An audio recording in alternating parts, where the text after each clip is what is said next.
greatest in the land. Someone who always can. Don't you know? Burrito!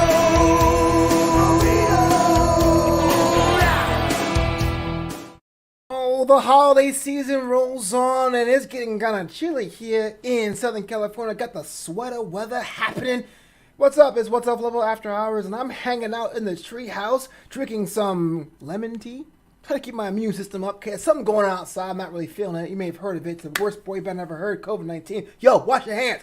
Anyway, I just want to say real talk. This show is brought to you in part by ClipperRanks.com. Because see, I'm part of Beard Gang. I want to make sure my beard is all well nourished. You got to hit up ClipperRanks.com. Use promo code Flobo and get 20%. That's ClipperRanks.com. Use promo code Flobo and get 20% off, man. Tell them this boy sent you and follow him on Instagram and all that. Now, as we talk about what's happening last week, I gotta say this. I'm not alone. My guest this evening is someone I really wanted to interview for a long time because her backstory is so fun and complex and interesting in so many different levels and dimensions. She was the big get. She's a professional wrestler. She's a host. She is her own rebel. She's a Razor too. Give it up for the Sarah the Rebel. Hello. How's going on? Hey, how's life? Are you good? Good. Okay. No, that's all right. You know, all things considered. It's what I used to tell myself. My mom will call me. She'd be like, "Yo, how's everything?" I'm like, "All things considered." And she'd be like, "Stop saying that." But it's true, Ma. But it's true. That's what I have to say to everybody. But like, how are you? COVID, how are you? Like, right. Besides the world being on fire and you being really stressed out and things not going right, you can't have the joy of human touch. How are you? Yeah, for real, how are you? And is it just me, or do you all also in the camp where this year feels like it takes forever, or is this year going fast for you because the days are like the same? Like, where do you stand on that? I think it started to go really fast. Like, it was going slow at first, and I tried to live in the moment because honestly, people don't know this about me. I'm actually an introvert technically, and so getting to be in the house and not having any rules or deadlines, I was like, I don't have to be in shape. So I immediately bought Oreo cookies. Played video games, relaxed, watched TV, which I don't normally let myself watch TV because I get distracted very easily. So I was like living in the moment as like far as being in my home was great. Yeah. Then I had a boyfriend, and now I'm like doing things all the time. Right. Going too fast. Okay, so what's your go-to Oreo flavor? Because I'm an Oreo fanatic. I just like the plain old simple. I don't even like double stuff. I like the good old-fashioned Oreo. You don't like double stuff? I like the cookie. That's my favorite part. So you can rip the cookie and give me the half where the when the frosting sticks on one side. You could just give me the cookie half, and I'd be like, thanks. And it's the classic one, or do you do golden? Do you F-split golden? No, you're just a straight purist. Not even thins. I don't like thins that much, but I'll do them if I have to. I eat a little baby one once in a while. That's about as far as I deviate. That doesn't count. It's like turkey bacon. Like, it counts, but it kind of doesn't. Like, it's over there. But that's crazy because I'll eat anything with the Oreo label on it. I'll give it a shot. I've had some good ones and some not so good ones, but you just keep it classic. Purist. I do. I've tried the other ones because I'm always like around people who are like that, who are like, we gotta try it because it's cool, and I'm like, okay, and then I try it, and I'm like, I don't. They're not drugs. What do you? We gotta try it because it's not that bad, you know. Like, I'll try anything once. That's my rule. I've had slug, I've had frog, I've had like kangaroo, alligator. I'll try any food once, but you only get the once. Okay. How does slugs happen? My father is Caribbean, and we are visiting, and he's like, all right, we're going to go diving for slugs. And I was like, what? Yeah. And we picked a spot, and we went, and I was too scared to dive deep, so I picked some close to the surface, and he's like, that's going to be gross. And I said, well, I caught it myself, so I want to eat it. And he's like, fine. And so I ate my one gross one, and he was right. It was gross, but I caught it with my hands, and I deserved it. Anyway, and then we ate the delicious ones he found deeper in the sea. So that begs the question: Is it like sushi, where there's like sushi grade fish equivalent? Like, are there like ones that are like food to eat and there's like poisonous slugs, or they weren't poisonous? They were just apparently the ones closer to the surface are tougher. I do not know the science. Please, if a scientist is watching this, do not come for me. I don't know. I just did what I was told. Right. Well, now I have to look this up after the show. I'm putting that in my show notes. If you're right now, you're watching live on Facebook, on Twitter, on Twitch, and on Periscope. Make sure you ask a question for Sarah Thorell. Make sure you ask her those on air. And I can tell you, those questions are going to be pretty colorful. But Wow. I want to start at the end and go backward because I was a big fan of the revived, the former Women's Pro Wrestling Weekly, Women's Wrestling Talk. It's like this multi-day media extravaganza underscoring the contributions of women's wrestling in this sport, in this profession. Because, and I'm sure there's a lot of wax that's been spilled about the evolution, which I think is kind of a marketing term, but there has been growth as far as the acceptance of women in wrestling. Question for me, top story. You had the pitch to be on Women's Wrestling Talk. You went for it. How has that changed you and your perspective as a host, as a wrestler with this show? You know, it's funny. It hasn't changed anything about me. It's more like the show changed for me. So Okay. I don't think they did it on purpose. So I hosted a few times for Women's Pro Wrestling Weekly at AfterBuzz, and I found personally AfterBuzz was pretty restrictive as far as their hosts. And they weren't willing to work with me on an issue I had where I couldn't come to their training because they would just randomly spring a training in a Sunday, and I had a TV show that I was on Sundays. Yeah. So they were really, really difficult to work with. And honestly, I'll never work with them again. And then they lied about what happened in that meeting. So I didn't get to host at that show that I liked hosting because I couldn't go to a meeting. Right. So I had my own podcast anyway, so I just went back to that. And so when this show came about and TK knew it wasn't going to be through AfterBuzz, she reached out to her favorite host and brought us in. And I was, of course, one of her favorite hosts because I'm the shit. Yeah. Excellent. That's cool because I've been a fan of the reboot. You don't pull punches. There definitely is, and it's kind of, I'm not sure if it plagues wrestling journalism or journalism because there's all this starstruck aspect, and there's someone that goes, oh wow, you're so great. What's your favorite match? And thanks for coming. But I really think on your show you dig deeper. You dig into the psyche of things, and so I see your question lines and I go, you probably write for a living, correct? Yeah. So tell me about that. What do you write? So I have 3 books that I've written. I think only 2 of them have been published right now because COVID happened. So I don't think the 3rd book has been published. But I wrote Marvel's Agent Carter Season 1 Declassified, which is the companion book for the show Agent Carter. I wrote Art of Half Brick, which is a companion book to a mobile game company. You guys may have remember that ninja slicing game back in the day. Fruit Ninja? Fruit Ninja, yes. I'm old. What? So I was about to say, and then I was like, wait, I don't think anyone played that recently. I'm an old guy. I saw it somewhere. I wrote their art book. I wrote another book I can't talk about because it hasn't been published, but it's really cool.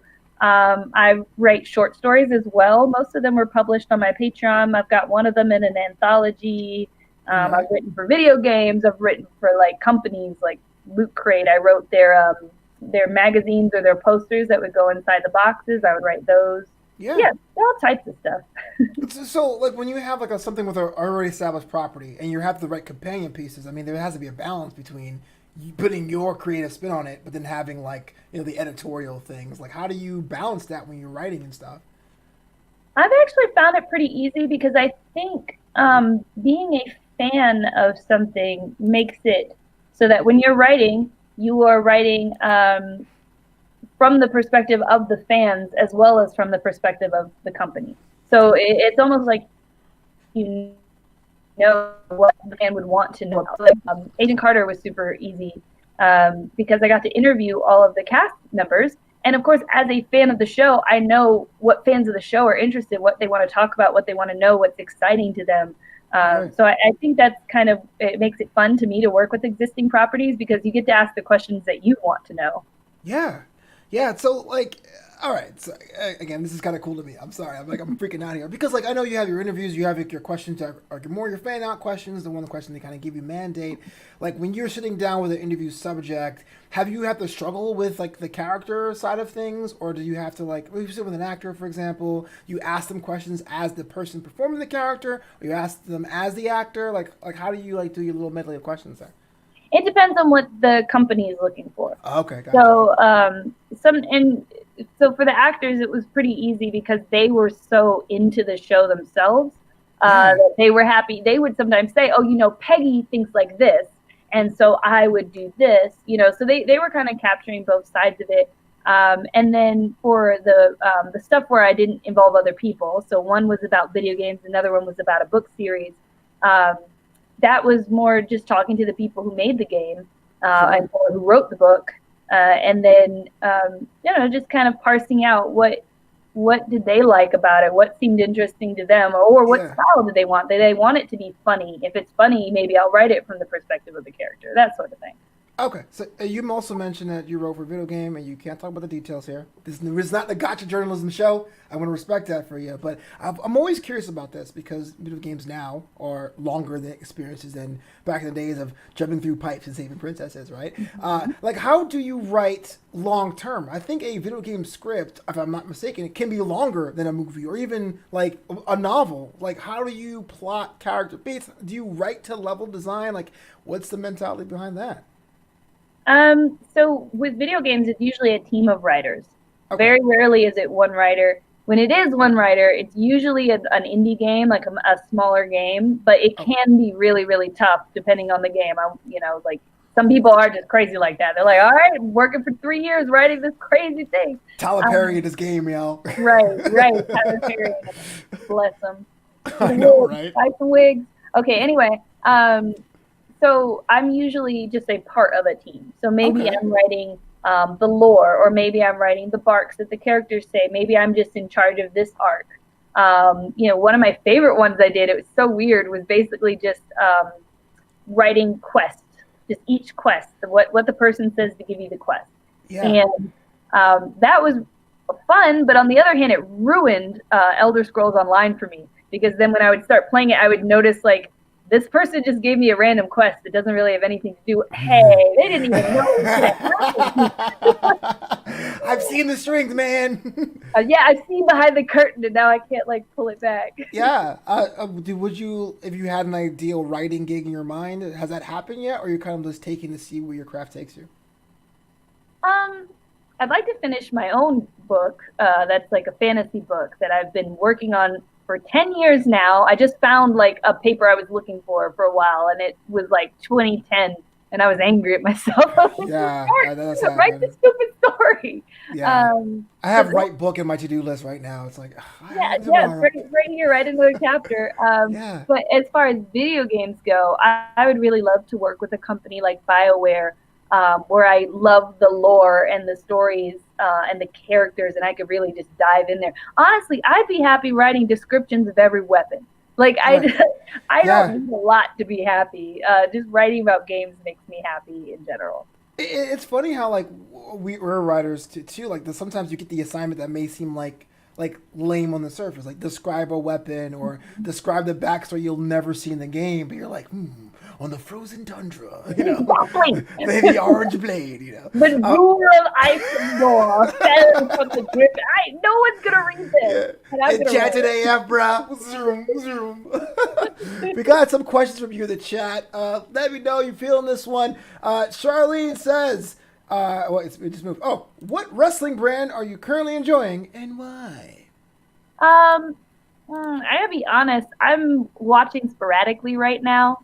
I don't really like the audience-free wrestling, especially as a wrestler. All I can think about is how much harder everything they're doing is.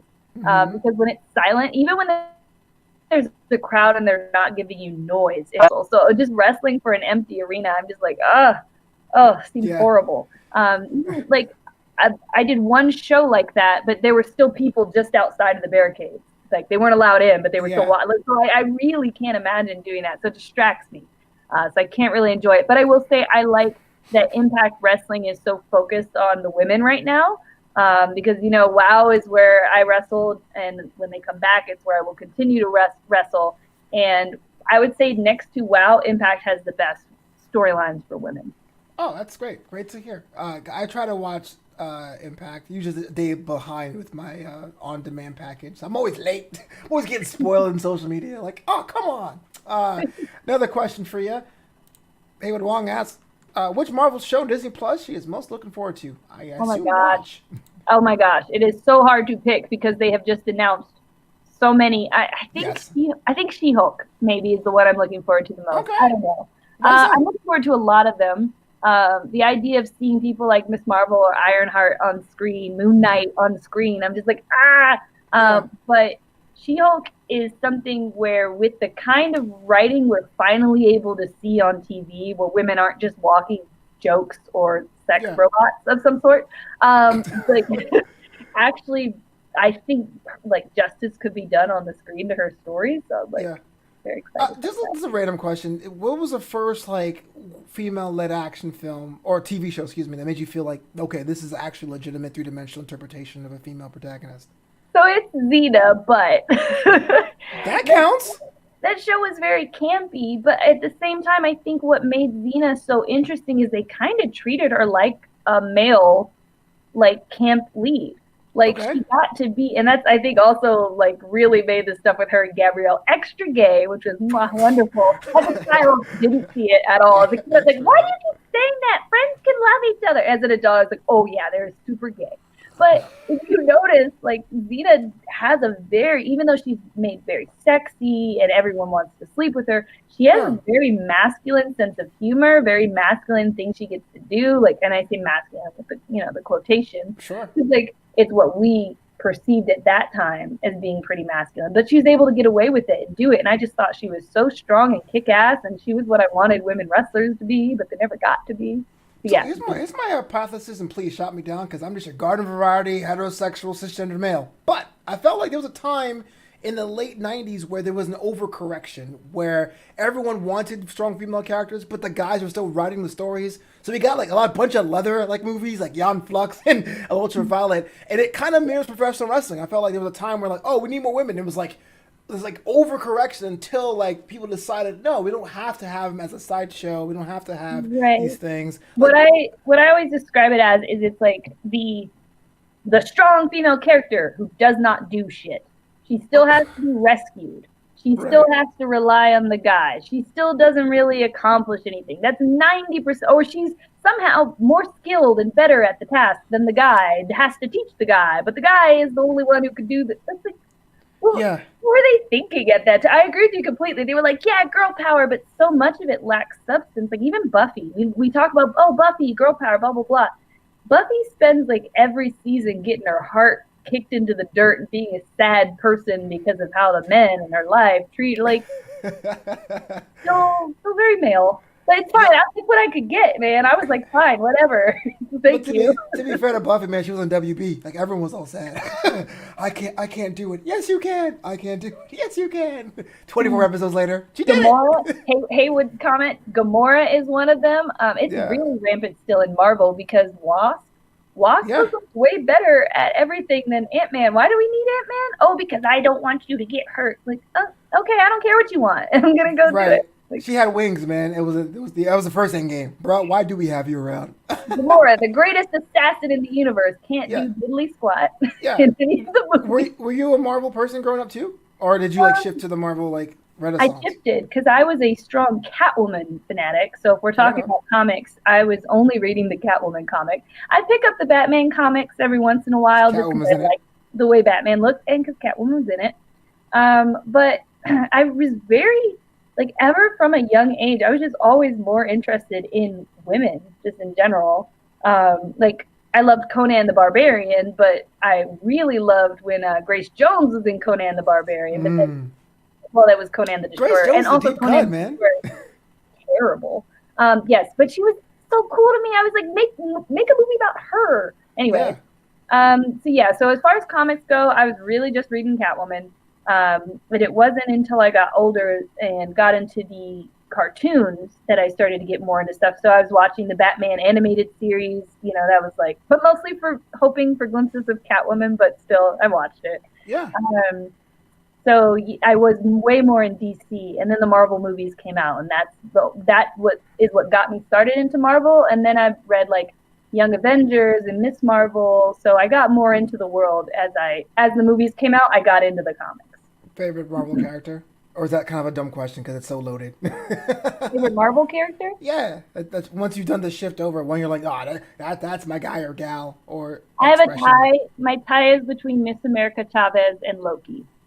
Okay, that's interesting because Miss America's a fairly newer character, and then Loki is like kind of an OG. you know? Yeah, I like a lot of the when I go back and I read the adult characters kind of are so what's the word? Serious. You know, it's a bit different from the Marvel movies where it's like comedy has been ramped and ramped and ramped and ramped up. Like the latest Mm-hmm. Thor movie is like the best because it's so funny. Right. But the comics, everyone takes themselves very seriously, and so I'm always kind of just like, man, shut up, you got silver hair. But like Get the over younger yourself. ones, they're not taking it as seriously. So like Miss America Chavez is just like, I'm a lesbian, I'm gonna kick your ass, and that's like her whole persona. This is And a funeral, America. Why are you saying that? No, I'm like just he's kidding. like, I will fucking stop a star hole for you, and everyone's like, okay. And then Loki Yeah, is so fun because he's like evil, but evil you want to root for. So kind of like Catwoman. that's the best kind of. Oh yeah, well I mean, yeah. I'm like no, well yeah, she's not charismatic. When she well married Bruce Wayne. I think I bought that comic and had it in my short box. It was like, oh my gosh, they're actually doing it, bro. They're Uh, cool. Man, I, shout out to Birds of Prey, the old mm, TV show where the one on Batman and CW. Catwoman had a baby. Yep, Huntress, Wow, loved it. Ahead that of is its another time. deep cut. Yo, 20 minutes in, we did Grace Jones. We did Birds of Prey. Like, I remember that show. I remember seeing the pilot, and I was like, I'll come back next week. I just never, I never Well, I did. watched it for Samar Moore mostly, but I Oh, loved it. And wow. honestly, if that show had come out like a few years later, I think it would have been a really big hit. It Yeah, I was think would have leaned into that. Yeah. You know, there's a lot of shows that kind of got canceled before their time, and I won't go to the whole Firefly thing because Firefly wasn't my thing. But a lot of my friends were like, Firefly, it was the best thing ever. And I'm like, all right, but I get that, when right. your show dies out. No, I'm I'm like, I'm same with that though. I tried to watch it about 10 minutes into the first episode. I was like, ugh. We'll try yo, again later. Fox had it right, Click. Well, I mean, look, we're all hanging out here, just reading stuff, writing stuff, trying to do the thing, trying to have a sense of normalcy, which I realized was a word as of the 40s because the president misspoke when he said it. Has anything come up this year for you? Any hobbies you got into, like more with the extra downtime, with the shifting of your day job, that sort of thing? Hmm. Cooking. I never used to cook, and Go on, Rebel. I started to get. I got free boxes, right? Like HelloFresh, Home Chef, all these things. People kept having free ones, so I was like, yes, please, and so I'd take them. And because it guides you, it holds your hand so tightly. I was able to, progress. And now I'm at the point where I'm like cooking meals for my man every week, and I'm like, I'm a housewife. This is Yeah, actually. yeah. Do you Uh, have like a dish, like a cuisine, like area, region, I guess? Not really. I'm a meat and potatoes kind of girl though, but my favorite thing I've made is ground pork blue cheese meatballs with buffalo sauce cauliflower. Whoa, that sounds like a lot of prep time. Or am I just being completely lazy? No, actually, it's one of the quickest meals. You literally just mush the meatballs, put them in the oven, just like that. Put them in the oven.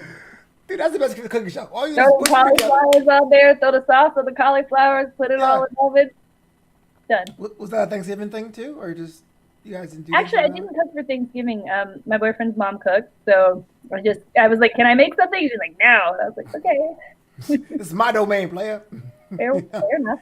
That's cool. Like, I mean, my big hobby, I think I've talked about a lot of my other shows, is that I got into like video game casting, which it's just interesting to me, and because in video games it's blowing up now, and there's really two kinds of casters, or like younger people who've played the game or experts, and they tend to be like 16, 17, 18, 19, 20 years old, and there's Uh-huh. like people who are Uh-huh. professional broadcasters, like in their late 20s, But then my OAS comes from like the wrestling world, so I'm like talking about moves and holes and will to fight and spirit, but it's so much fun, and I think the What game downtime are kind you of help casting? that. Rocket League. Rocket League is my jam. So I do minor league esports. I did my first national this weekend, so I'm on Wikipedia now. What? Oh, I'm congrats! doing I used to go to. I think for 4 years I went to every like esports event on the West Coast. Like I was like real heavy into it, but I couldn't compete because I was garbage. But I just like Yeah. to watch and I like to play anyway. I'm trash. It's alright. What was your thing? Were you Overwatch, the one in Burbank? Tekken is my thing next to Oh, okay. yeah. Who's your main? Nina. Okay, no, he is a crowd favorite. Why not? Yeah. As long as you say Eddie Gordo, we fine. You know what I'm saying? Because I hate those Eddie Gordo mains. I swear to Oh, let me fight you. Let me fight you. you. Stop cheating. Oh man, dude, I feel like some guy was like, "Yo, I love Tekken. My kid wants to play. I'm calling that Eddie." But everything changed in that game. But I was seeing that you stream now too. You're doing the streaming thing, and you're also a wrestler that streams. It's uncharted territory, but you have your fan base. They're engaged. They love you. What's your approach to gaming as far as like your presentation? How much of the rebel gets to be on screen when you do your thing, or? So it's funny you say that though. I actually fell off streaming when the pandemic started. You would think I would stream more because Yeah. but I've just been emotionally distressed. Just I'm fighting through it like all of us are, but I'm like not in a like good emotional place. And Yeah. the thing about streaming, as I'm sure you know from casting, is you can't fake it. You can't get on screen and be like, I'm gonna talk for 7 hours as if I'm having a nice day. If you're not, Right. like you're gonna just play your game and be like, put the Yeah. house over here, put the bookcase here. Man, Yeah. No camera shooting today, guys. anyway. So What's they use? I tried for like a little bit in the very beginning of the pandemic, and I found I couldn't do it. But before that, and hopefully once everything is back to normal, my approach was really just to be myself because that's the only place where you get to see me be myself. And Yeah. sometimes it gets weird, like fans from wrestling will find my stream. I don't even know how they find me. I'm not Yeah. telling you what I'm doing. Yeah. And they'll be like, oh, it's so weird to see Razor doing this or Razor doing that. And I'm like, I'm Sarah. This is not Right. Razor's stream. Yeah. And let me be myself. You come to my space. It's my house. Let me do My me. home. Where'd you come from? Get out.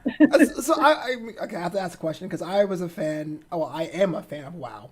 Full stop. Period. I was a fan of the original WoW, but I will say I was a 15-year-old boy when the original WoW was on TV. I love the evolution of it. The idea of the second iteration of WoW taking the concept of the first one of having these over-the-top characters, but do it in almost a Lucha Underground way, where the characters make sense in the world, is something that WoW doesn't get credit for. I will say. I'll even say this about Diamante. I love Adrenaline. It's the same person, but for some reason, Adrenaline's my girl. I love it. You know. How about you? You're Sarah the Rebel. You're Razor. I'm sure there's a difference. I'm sure besides the trademark and all. But like, how do you approach two different shades of being yourself in a way that's authentic to different audiences? I have several characters. So at that time, I had Sarah Wolf, who was based on Tyler Bateman, who I was managing at the time. So she's like a goth witch something. I auditioned for WoW and I got it. And because of my hair, they already had a character for me. They were like, we want you to play Razor, who was a character that already existed. I think Christina Von Eerie played her the previous season. But you're a gang leader. You lead a gang called the Psycho Sisters. Okay. I grew up in a town that wasn't that bad, Hampton, Virginia. But it was next to a bad town called Newport News. Oh, yes, I'm familiar. Everyone's heard of Newport News. It's bad news. I went to college in one of the murder capitals of the U.S. at one of the times I was there. Like, Number 2. I did not. My mom was very poor, and I didn't always hang around the right crowds. I actually had friends who were gang members, so I kind of drew from that bad period of my life where I was like constantly getting suspended for fighting and all this stuff. And I drew from like the anger that I felt at that time, and just kind of, well, what if I had power? And that's kind of how I made Razor. And it's so fun because she's oddly authentic to me. I'm not from LA. I'm not actually in a gang, but the way she's able to kind of be herself is closer to me than any of the other characters that I play. Because I find it really hard to portray myself because even not as a wrestler, it's very hard for people to absorb what I am. I look like a Puerto Rican person. Now that I've cut my hair and dyed my hair, I look a lot more white to people. But growing up, I was always mistaken for being Puerto Rican. I'm not actually Puerto Rican. I'm half English and I'm half Caribbean. I'm black and I'm white. Yeah. So, and I grew up in a very black household in a very black city. But then if I come out there and I'm dressed as a goth, which I was as Sarah Wolf, and I'm doing my neck as I'm yelling at somebody and having messages from my best friends like, girl, your black is coming. And I'm like, fans, right? Because they're like, why is this goth girl like acting like a ghetto chick, right? Like, where does that come from? So it's like hard. It's always been hard for me to figure out, how do I make this complicated thing that I am? I'm a nerd. I will also whoop your ass. Like, I like video games. I also like to read mythology. How do you put that into something and then turn it up to 11 and present it, right? Yeah. You have to simplify it. And so I really love Razor because she's where I most get to put those weird little quirks of my actual self in to be like, haha, she's weird, she's crazy. Yeah. But like, you're right. Is it when you come up with a new character? I'm sure as someone who does write, characters are just in your head like, let me out. Like is it kind of the fun part of picking aspects to make a new one or to think about new ones, or is it kind of like the voices are in your head at once? You're like, shut up, focus. Like, yeah, I hate it. I hate having to come up with a character. So like I said, Sarah Wolf, that was like somebody else told me, this is what you're doing. You're managing Bateman. So I was like, okay, I'll make this character based off Bateman. And so that was like easy. I didn't have to think about it. And it wasn't easy in some ways, like I said, because it wasn't authentic to me. People would come up and ask me about my favorite horror movies. And I'm like, oh, no, scary. I don't watch horror. Like, what? What's your favorite horror podcast? What? I don't listen to podcasts. I know that's true. Razor still was picked for me. I just got to plug myself in. Tiamat. I worked with the promoter who wanted the character, but essentially he told me I want a Mother of Monsters character. So that character was made for me. Sarah the Rebel is the only wrestling character that I've made for myself, and I don't think she has a very distinctive character yet because of that issue that I'm running into. So I do find it very challenging. Is there a next chapter for Sarah the Rebel, or you're willing to try it again with another concept? She's going to be Sarah the Rebel, but she is constantly evolving. She came out in a jean jacket the other day. I was like, let's see how this goes. What's up? Well, how does that work? Like, when do you say at this time, like, okay, I'm getting stale? I guess, is it like body odor where you're like, I can tell? Or does the crowd let you know? Does someone pull you aside? It's like a car where you say, 3 years have gone by, new headlights, I'm doing a whole new thing. Like, I don't think you really do know. I think you're always guessing as a wrestler. But I look at people's reaction to other wrestlers who have very clear, defined characters, and I can see people like to cheer for me because they like the way I look. Or they like to cheer for me because they know me from other stuff and they like that other stuff. But I don't feel that Sarah the Rebel is getting cheered because of who she is, if that makes sense. So that's kind of where I'm working towards is I need to distill the character further. It's just really difficult. Like, I've had so many people be like, I wish you could do promos as yourself. The problem is, as you've heard me cuss several times, even though I wasn't trying to cuss on your show, Sarah's real self is, I'm going to say the word ass as an adjective on every word that I say for like 20 minutes. And that might be funny to you, but is that good for a wrestling show when there's children in the crowd where, this might go on television? Like, you know what I mean? So it's like finding, okay, this would be my true authentic self, but is it appropriate? Does it make sense? Is it like marketable? Right. Not. So still figuring it out. Yeah, it's funny. It's not funny. Oh, it's hilarious. It's interesting because it's like comedy, like when you when you get out of whatever you train, the first time you write your joke, you go on stage or you go to comedy school. In my case, I'll admit that. Everyone tells me I shouldn't admit that, but I did. I went to a comedy school to start.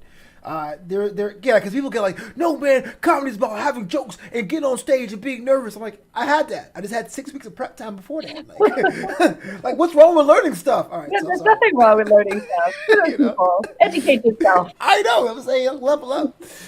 There's a period with all comics go through where we tell the jokes, we tell the bits. And I don't want to offend anyone because this happens to all of us, but we try to do the first swerve. So for a lot of black comics, it's I'm black, but I do this thing that's considered white. Or for a lot of gay comics or members of the LGBT community, it's here's how I came out because it's funny to them or to the person who did come out. And there's a period of time where you're telling the jokes, but you're not giving people who you are. So you can go on. My joke is, I'll admit it first. My joke was, I am black, but if you drop me in Africa, I will ask where the Chipotle is. Hilarious my first 3 weeks of doing comedy, but it absolutely tells me nothing about Flobito, what he stands for, and on stage. So as I got older, as I got better at comedy, I was like, okay, what can I do with my material to purvey or portray the image of what I want? And then, yeah, I can swear. Yeah, I can do like political stuff, but you'll know when you go to a Flobo show. If you do, please go to Flobo show, please. You'll know where I'm going to start off and do it. So like, it's interesting to hear wrestlers do that because your craft somehow, after all this time and after all this hours on TV, gets brushed aside as that thing those crazy people do. And it's frustrating as someone who's a fan. You know what I mean? Like, how do you tell the masses the work that goes into your character work? Yeah, no, it is. A lot of people take stuff for granted, or like kayfabe. So many fans will complain now, kayfabe's dead. Okay, well, y'all killed it because I can't do anything without you tracking me down and then, pointing out this or that. My daggone mom, I posted a picture of me giving a crossbody, and I was like, this didn't go the way I thought. And my mom's like, are you okay? And I'm like, yeah, yeah. Kayfabe, Mom. Okay, Mom, I'm going to tell you on the phone that I'm hurt. Would I tell you? Yeah. Are your family fans of your matches and stuff? Do you show them anymore? Or it's kind of like you just see them when you see them? My family has never come to see any of my wrestling shows. But to be fair to them, most of them live in Virginia, so it's pretty hard to get out to where I've never had a show in Virginia. Yeah. I did have a show in Alabama once, and an estranged uncle who I don't think is related to me by blood or is my uncle. He actually came and he said it changed his whole life. He said he's never been able to forget all his cares and worries like he did for that show. And I was just like, see wrestling. That's great. Well, how did you find you then if he wasn't your uncle or not family? So we're friends on Facebook. I think he's like a cousin by marriage. I'm really not I'm not trying to diss Tio Julio, but I don't know how that connects. Yeah. Anyway. And a lot of my family won't talk to him. So, but he is pretty annoying. I see why. But damn, family. He's lonely. Let's bring him to wrestling shows. Anyway, but my mother cannot watch my matches, even ones that have happened in the past. I'm like, I'm here. I'm here with you right now. This was filmed a month ago. You know that I'm okay. She can't watch. I died back then. Yeah. My brother is super supportive. He's actually my brother-in-law, but they've been married since I was 7, so I just call him my brother. That's great. But he's like my dad, my brother, my number one supporter, my number one fan. And so he'll actually put my matches on the TV, and then when people over, he's like, look. Yeah. That's my sister. Yeah, that's so cool. Yeah, my brother saw me perform live. Well, twice, but one I was totally a bomb. But the one time it was awesome. It's great to see it because you're like, oh man, it's especially for us. My parents came to the country in the 70s. Right before the Caribbean influx in New York, that was around the 83 or so. So like most immigrants, it's get a good job. Put your head down, get a good job. And to say, I'm going to try creating stuff.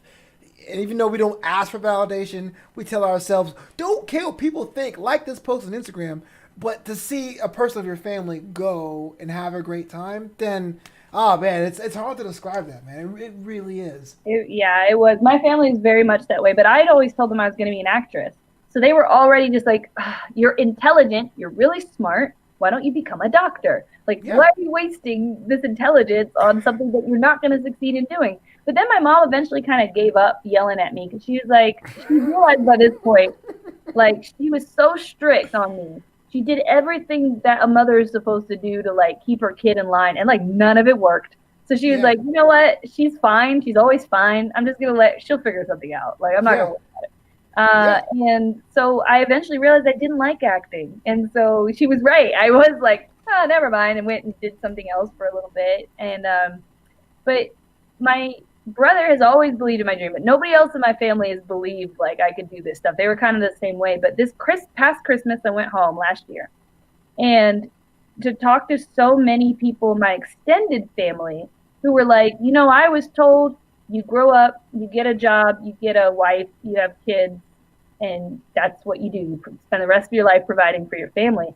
I didn't realize there was another option. And so it's kind of cool to hear that I inspired these older members of mine to be like, wow, that's really cool that you did that. And I'm like, oh, yeah, a few years, but here we are. It's weird. I don't know about you, but when you do something that motivates you, right? Whatever that pushes you, and you do it, and you take all the lumps, the hurt, the failed, canceled shows or whatever, or in my case, getting bombed. But then when someone goes oh, you're inspiring, it's like, this guy, me. No, and you're you feel like the Grinch was his heart swelled 3 times that day. It's crazy. So you'll never act again? Is that a never thing, or is it kind of like never say never, but as of right now? The worst thing about my personality is I literally can never say never, Okay. because I will do almost anything I'm asked to do. It's my least favorite thing about myself. Somebody be Yeah. like, hey, you want a job in YouTube? I worked as a network manager in YouTube for 3 years. Like, why? Oh. Because someone was like, here, I think you'd be good at this. I kind of do anything if someone's like, hey, I feel like you could do it. I'll be like, all right, and I'll do it. So It's a sign of an intellectual, for sure. is it, or is it a sign that your resume is going to look real confusing to the hiring people when you want? Okay, it's fine. Man, you make 6 different resumes. That's what I did. I realized when I was, yeah, see, yeah, exactly. I realized when I was looking for a job, the ones that get called back the most is when I write down all of my names, like my first, middle, and last, and I don't mention my master's degree. If I just say my bachelor's degree and be like, my name was blah, blah, blah, blah, blah, blah, you're like, welcome back. But once I'm like, yo, call me Flobo, here's all my degrees, here's all my things I'm working on, no one gives a crap. Yeah. No, I have like 6 resumes for different categories. It drives me nuts. I don't like it. No, you're not wrong, man. But as far as like acting goes, the whole hurry up and wait drives me bananas. And wrestling has some of that when you work with the bigger companies. So like WoW, for example, is very production heavy. So we're in there at 1 p.m. The show doesn't start till 7, but we're in there. If you're unlucky, you're in there at 10 a.m. You're getting your makeup done. You're getting your hair done. And then you are sitting around waiting for your match, because just in case something happens or this happens or they want to film this or they want to do that, you need to be ready. Yeah. And that's my least favorite aspect. And it's such a big aspect of acting that, eventually from trying a little bit of acting, I was like, I hate it. I don't like being on set. I really don't. Yeah. I hear that a lot with people who are used to going live. I guess myself too, because I'm an editor by trade, and people are like, oh man, you should have these cut shows like the YouTube kids. And like, I guess I can, but like for me to go live and say, okay, Wi-Fi, I'm at your mercy, we're doing the show, just to me it seems more like the comedy thing I miss a lot doing it. But maybe I'm just being selfish and lazy. I don't know which one it is. I'm always being lazy. Hey, lazy kid. So I know on your show, Women Wrestling Talk, or the former show with Wrestling Weekly, I'm not sure if you associate with that, there's a segment called Rapid Fire Hot Tags. We're not doing that because I don't want to get sued. But I'm going to ask you a bunch of short questions. Let me know what you think. You can answer them. You can pass it. Yeah. Drop the beat. Bring it to the flow. Just quick questions. Let me know. You can pass if you like. It's all good. No pressure. 1, if you can sell out or endorse any brand you don't currently, what would it be? I'm trying to remember what they're called. They're these chickpea snacks. They're like crunchy chickpea snacks called Saffron Road. And it's like you get the joy of a potato chip, but it's all full of like fiber and protein, and you don't have to feel bad about it. And I'm like, please let me endorse you. Well, if you remember that, please put that in the chat, because I would totally hit those up. Yeah, that's over there. Saffron Road. Yeah, that's what they're called. What's it called? Saffron Road. All right, I want to hit them up. Like, yo, Sarah the Rebel is going to do that. I might do it too, man. I want more fiber in my diet. Only problem is if you accidentally eat too much, there's a lot of fiber in there. If you know what It's a lot of fiber, yeah. Made that mistake 2 times. Oh, I did the first time, like, you know what? Maybe it was the water. All right, question 2. What, if any, is your dream vehicle? The Batmobile. Dope. What is the sweetest or the coolest thing a fan has ever done for you? There are actually a lot. Like, fans do make me things. Fans make me art. They make me posters. I had a fan make me a pin that was like a razor blade. But That's cool. I think my favorite one was because it was so unexpected. My coworkers, I worked another random job. I was the person who dispatches the people who serve you summons. Oh. And I like even wore a wig as like a disguise during this job, so they wouldn't like judge me for my hair. Like it was like a very like random job I took because I needed money. And they all showed up at the WoW tapings with homemade signs, really good signs, and they like screamed for me and like had the most amazing time and watched wrestling for the first time. Yeah. It's pretty cool. I am just curious. This is a question I always want to ask a wrestler, so please don't judge me for being dumb. But do you feel a different way when someone comes to see you live, but you're jobbing that night? I don't actually, but probably because I am still technically pretty new. To me, it's just exciting to have somebody come. Fair. Okay. Um, I do think though, for matches where I am going over, I'm always extra bitter that nobody is there. Oh yeah, yeah, yeah, Like, exactly. oh, cool, the one where I'm winning, no one could come today. The day I'm winning, excellent. I hear you. Do you have a travel bucket list? And if you do, what's on it? Yes. So I'm very into archaeology, and so Me too. my list What- revolves around like places I want to visit. So Teotihuacan in Mexico, um, Angkor Wat in Cambodia. I want to go to the pyramids in Egypt, and I want to go to India. My grandma is actually Indian. If y'all know about the Caribbean diaspora, a bunch of Indian people came over and were kind of stranded in the Caribbean because of the East India Trading Company, the bastards. Educate Anyways, yourself. so yeah, find a way home. You're Yeah. lost. Yeah. But here's 40 acres and a mule, unlike what other people got, so I guess that's still fine. Anyway, so my grandma is Indian, and I really love to go and see like where she's, where her bloodline is from. Yeah. That's really cool. And that, well, not the trade slave, same trade. That's not slave, but it's cool that you had that lineage in your family as well. Um, Best cheat meal or favorite? Oh, I don't cheat. I eat all vegetables all the time. no, that's not the answer. The answer is which one's my favorite? Uh, Milkshake, Oreo milkshake. Okay, like homemade, like you crush the Oreos yourself. No, no, like we're going to Jack in the Box and I'm getting it. Yeah, Yeah, why put the work in there? Come on, no, like no you're a worries. professional. I Um, can keep Oreos in the house. Yo, fair facts. I can't. I'm like, oh, because my thing is when I was like on my restrictive diet on a cheat day, I used to be that guy. I would go get a pack of Oreos because I like them new, and I would take out six and then like give the rest to like my girlfriend at the time and like eat the double, eat a quad, and be like, that was a good Oreo. Now I'm just like, nah, $3. I pay good money. It's Yeah, bad. I can't. I have self control for some things. Oreo is not on that list of things I have self control about. I Yeah. can't keep it in the house. What is your favorite flower? I think it's called a paradise flower. It's Okay. got layers like it's from the never ending story or something. So it's like purple leaves here, and then there's a line of like white little needle things here, and then there's another layer, and there's these three white things here, and then there's a whole nother. And I'm like, how are you a 5-story flower? This is amazing. The Yeah, Jetsons, high rise. really cool. I love flowers. Weird fact about Sarah the Rebel, who wants to punch people all the time, also really loves flowers. Who doesn't love flowers? I'm a tulip guy myself. A lot of people don't like flowers. What is this? Where is the strangest place you've ever had a wrestling match? Is it the cornfield? Let me think. It might be the cornfield. Let me just double check in my brain catalog. Cornfield Pro. I think the cornfield is the weirdest place I've had a wrestling match. Okay. Literal cornfield. Just huge stalks all around us. That's a commute. Where was the cornfield? Was it Alabama? Indianapolis on a farm, I guess. Fair. I've never been to Indy, so you could totally mention it. Like, oh yeah, of course. That sounds like a farm town. Yeah. Indianapolis was like the worst place I've ever been. Everyone says that. Everyone was rude and trying to fight us. And I was there. I don't know if you guys know this wrestler named Super Beast. As you can tell from the name, if you don't know him, he is big.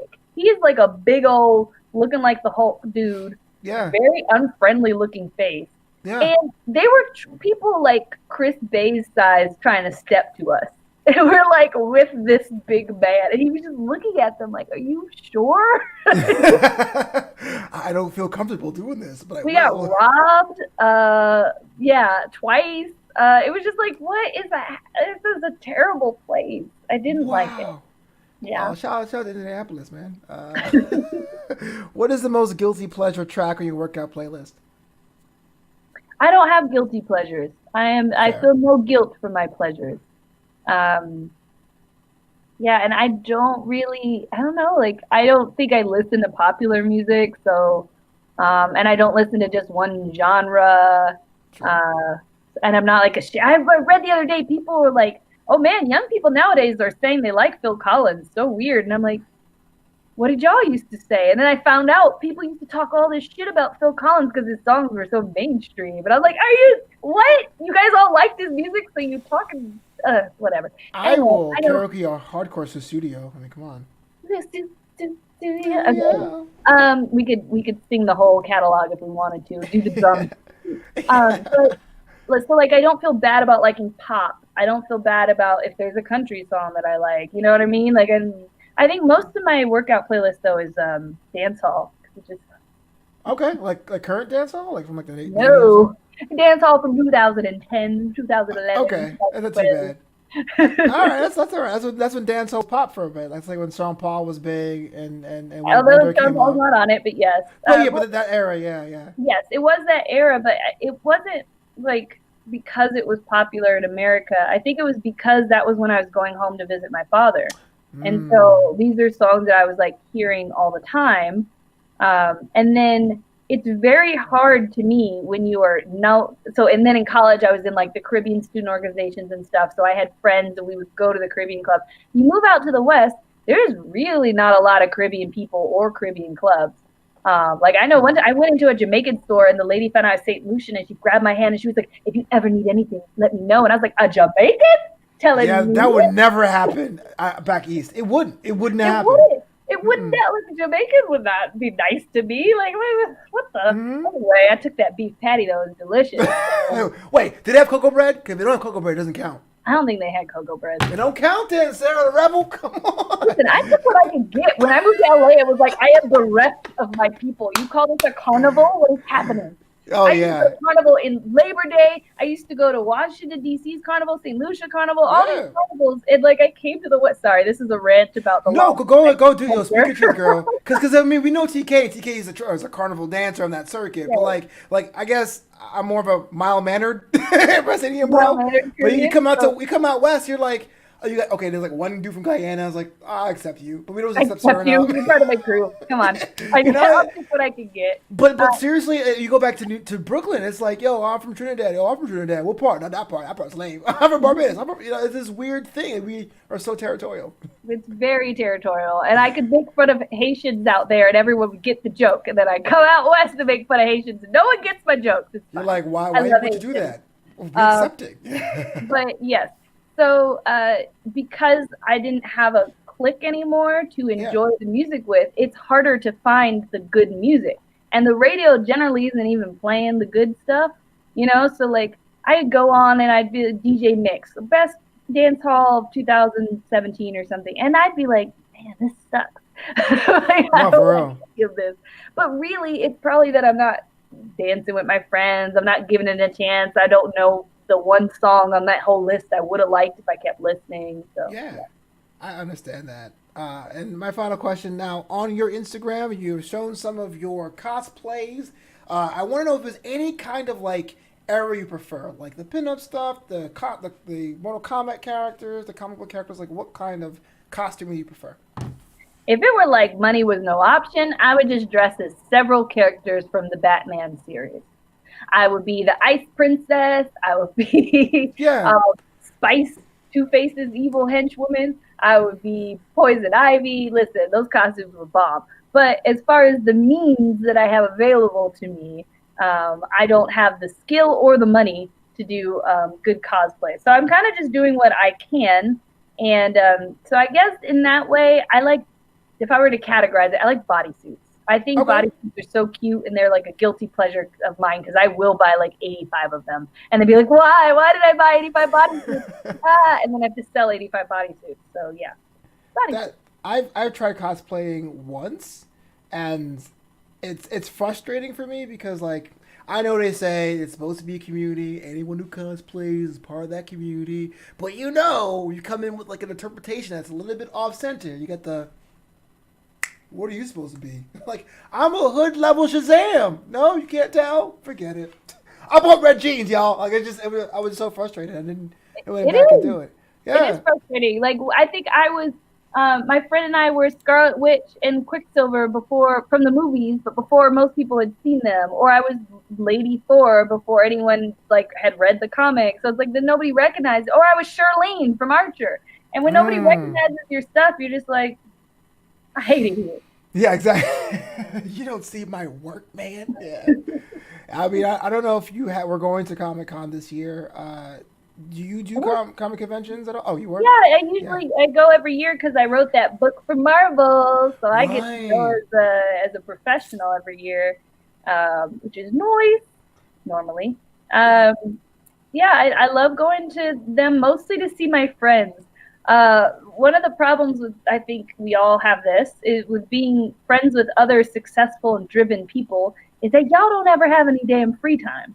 So Mm-hmm. conventions was kind of the best times because okay, 7 p.m. we're all going to this party at the same time. We can finally hang out and catch up. So that was the thing I liked more than anything else about going to them. I know other people go for the actual like panels, and I almost never go to panels. I did all of Hall H one year because I worked it. And I Okay. made so much money. Oh, that's what's up, man. Making money at Comic Con. That's usually the opposite of what I do. Haywood says the Pro Pass is power. I actually had the Pro Pass for like 5 years. Haywood, I wrote a comic book and a graphic novel that no one bought, and you can get at Amazon or Comixology. And I'm on a panel called the Not So Strange Bedfellows: The Strange Relationship Between Comic Books and Pro Wrestling. That's I put myself over, brother. Just one thing before we get out of here, because I enjoyed this hour. It went by pretty quickly. I know 2021's around the corner. I am not sure if you're a resolutions person, because most people are not. But let me ask you, do you got 2021 goals, Sarah Rebel? No, I actually don't. I had a plan and everything, like in November, I had a whole plan for 2021 and everything just crashed and burned before my eyes. So I'm Oh, feeling like really down in the dumps right now about like everything. So it's not really, I have to form a new plan. I have to okay. sit and figure things out and go forward, but I'm not there yet. And I'm giving myself like till Christmas. Well, like the day after Christmas. I've gone on an undiet even. I'm like Sure. allowed to eat bread until the 26th because I'm just like, all right, I'm very stressed. And hammering away doing the same thing all the time is the definition of insanity, right? Correct. So I don't Correct. want to be insane. I want to be effective. So I'm taking this little mental break, and then we're gonna figure out what's next for Sarah the Rebel because the places I was getting booked aren't running anymore. The places that are running aren't being safe. So it's almost like is wrestling even a thing for me anymore? I don't know. So Yeah. gonna have to figure all that out. Do you feel yourself healing, or is it too early to tell? It's too early to tell because I think I was doing a really good job. This is terrible, but like when I was alone, I was doing a lot of work on myself. But then I fell in love, and now when you're working as a team, it's a lot harder to focus on yourself. I think I that's can why agree. so many people will like if they'll joke about it, but like, oh, you get with your partner and you gain weight or you do this, you do that. It's like when you become a team, you are doing things for the team. And it is a lot harder to say, hey, I want to like sit in my home and not bathe for 5 days and just sit there staring at a wall doing this so I can get my life. Like that's not really acceptable when you Yeah. have a partner. So trying to figure out like, okay, how can I still do those things I was doing and Right. work on myself while also balancing a relationship, while also balancing, I have a Patreon, I have an OnlyFans, I have, these businesses I'm trying to run. I'm trying to learn how to be a tarot reader, and I still have my writing work and my shoot job.